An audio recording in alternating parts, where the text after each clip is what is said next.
سلامونه. په مایکروسافت اکسل کې دغه ډول یو جدول لرو. په دغه جدول ته زه د اعدادو یو لیست اضافه کوم.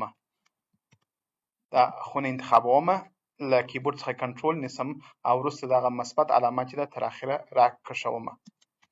زموږ په دې جدول ته یې د اعدادو ترتیبي لیست ورکوي. اوس که زه وغواړم مثال له دغه جدول څخه د اووم او اتم ردیف له منځه یوسم، رایټ کلیک باندې کوم، ډیلیټ وهم.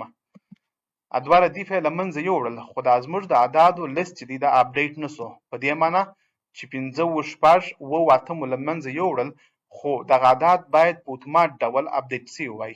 یعنې ضرورت په دې ته نه وي چې زه مثال راسم دا دوې خونې انتخاب کړم، بیا په دا کونج کې مثبت علامه چې ول ډبل کلیک وکړم تر څو دغه زما لیست چې دی اپډیټ سي، اوه اته نهه لسم، یعنې په ترتیب سره بیرته عیار سي. ښه، د دغه کار لپاره زه څه کولی سم چې بیله دا چې زه هر ځل راسم اعداد انتخاب کوم او بیا ډبل کلیک پر وکړم تر څو د اعدادو دغه لیست چې دی په ترتیب سره بیرته عیار سي.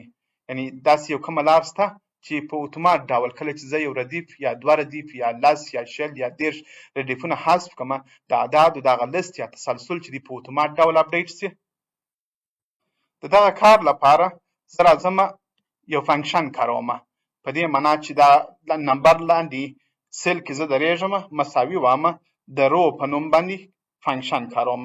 برکټ پرانیزم، برکټ بیرته تړم. اوس دغه رو چې ده درېیمه رو ده، په سر کې دوهمه رو ده. زه ورته وایم چې دا منفي دوه که، انټر وهم. ته وګورئ یو راغلی نه. اوس دا سل انتخابوم، له دغه ځای څخه د مثبت علامه چې ده ډبل کلیک کوم. له یو څخه تر 14 پورې ماته په ترتیب سره اعداد وړاندې کړله. اوس که زه راسم د مثال په ډول دغه شپږ اوه اته نه ردیفونه یا روګانې دا زه له منځه یوسم، رایټ کلیک ډیلیټ له منځه یوسم، هغه زما لیست چې دی د نمبرو هغه په اتومات ډول اپډیټ سي. یو دوه درې څلور پنځه شپږ اوه اته نه لس یولس دولس. یعنې بیله دا چې زه په لاسي توګه راسم اعداد بیرته سره منظم کړم، خپله دا فورمول چې دی د رو فورمول چې موږ مخکې کار کوي په اتومات ډول هغه ډیلیټ سوي روګانې له منځه وړي او هغه لیست چې دی د اعدادو هغه په ترتیب سره بیرته موږ ته راښیي.